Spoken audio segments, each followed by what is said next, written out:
নমস্কার বন্ধুরা, বাঙালি রান্নাঘরে তোমাদের অনেক অনেক স্বাগত। চলে এলাম একটা নতুন রেসিপি নিয়ে। আজ আমি বানাবো পুরোপুরি নিরামিষ একটা রেসিপি। আজকে আমি বানাবো ধোকার ডালনা রেসিপি। দেখে নাও কীভাবে বানাচ্ছি ধোকার ডালনা। যদি তোমাদের রেসিপিটা ভালো লেগে থাকে তোমরা এরকমভাবে বাড়িতে বানিয়ে খেয়ে দেখতে পারো একবার। আশা করি সবার ভালো লাগবে রেসিপিটা। এই রেসিপিটা নিরামিষ দিনে খুব ভালো যায় ভাতের সাথে। তোমরা খেয়ে দেখতে পারো বাড়িতে বানিয়ে।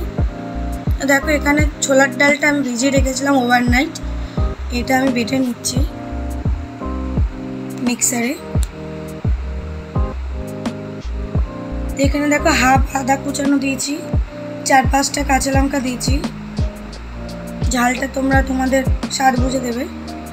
একটু জল দিয়ে দিলাম, পেস্ট করে নেবো এবার। এখানে দেখো 3-4টে আদার টুকরো দিয়েছি আর 3-4টে কাঁচা লঙ্কা দিয়েছি, টমেটো দিয়ে পেস্ট করে নিয়েছি আমি। এবার এখানে আমি 1 চামচ নুন দিলাম, হাফ চামচ চিনি দিয়েছি, হাফ চামচ লঙ্কার গুঁড়ো দিচ্ছি, হাফ চামচ ধনের গুঁড়ো দিচ্ছি এখানে,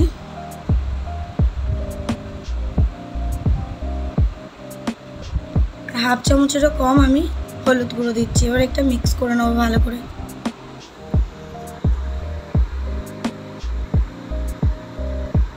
দেখো মিক্স করে নিয়েছি ভালো করে। এবার আমি কড়াই সর্ষে তেল দিয়ে দিচ্ছি। এটা পুরোটা সর্ষে তেলে হবে এই রেসিপিটা। আমি জিরে ফোড়নে দিয়ে দিলাম। হিং আছে এখানে, হিংটা দেবো। নিরামিষ রান্না একটু হিং দিলে টেস্ট হয় রান্নাটা।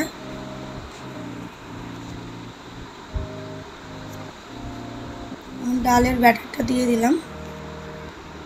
এবার এটা ভালো করে লো ফ্লেমে কষাতে হবে অনেকক্ষণ ধরে। যত কষাবো তত দেখবে এটা একটা ডো টাইপের হবে, জমে যাবে, একটু গাঢ় হয়ে জমে যাবে দেখবে। দেখো জমে জমে যাচ্ছে, কড়ার থেকে ছেড়ে যাচ্ছে।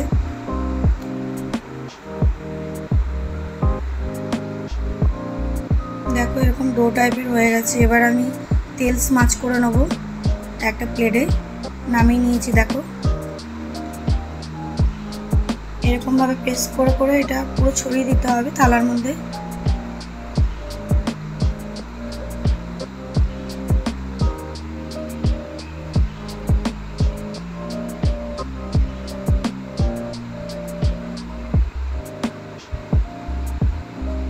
আর 5 মিনিটের জন্য এরকমই রেখে দেবো আমি। এটা শক্ত হয়ে যাবে তাহলে। দেখো শক্ত হয়ে গেছে, আমি এবার কেটে নিচ্ছি। ধোকার শেপটা দিয়ে দেবো আমি এবারে।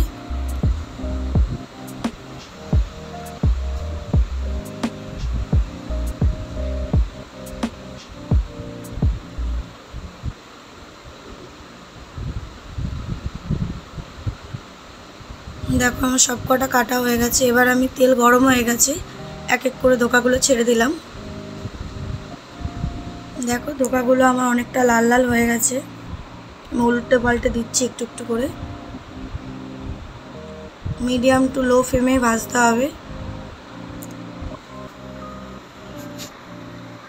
ধোকাগুলো লাল লাল হয়ে গেলে তুলে নিতে হবে। দেখো ধোকাগুলো আমার ভাজা হয়ে গেছে, এবার আমি তুলে নেবো।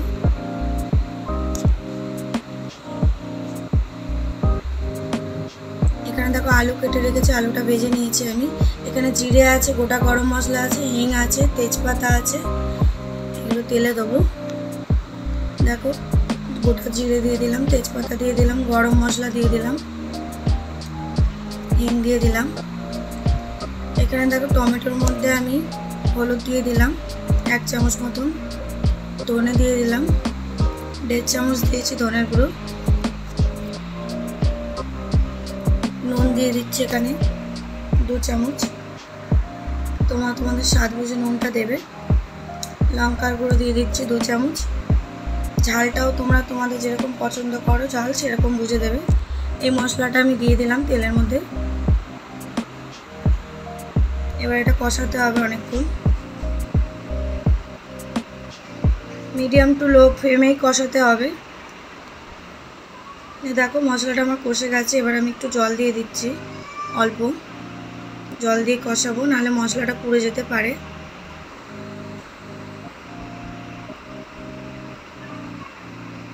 মশলাটা তেল ছেড়ে দিলেই জলটা দেবেন। নাহলে কাঁচা গন্ধ থেকে যাবে মশলার। এবার আমি আলুটা দিয়ে আবার একটু নাড়ি চাড়িয়ে নেব।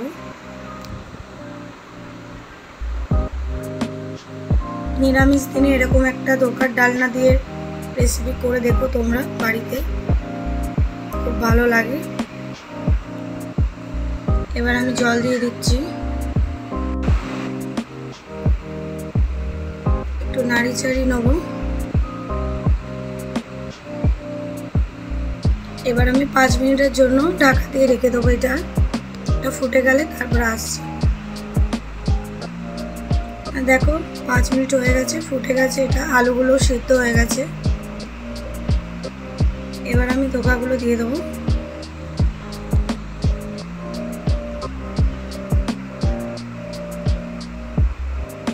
একটু নাড়িয়ে নেব। এখানে গরম মশলার গুঁড়ো দিলাম, একটু চিনি দিয়েছি, 1/2 চামচেরও কম। যদি মিষ্টি পছন্দ করো তাহলে দেবে। দেখো রেসিপিটা আমার পুরো রেডি, দোকার ডালনা।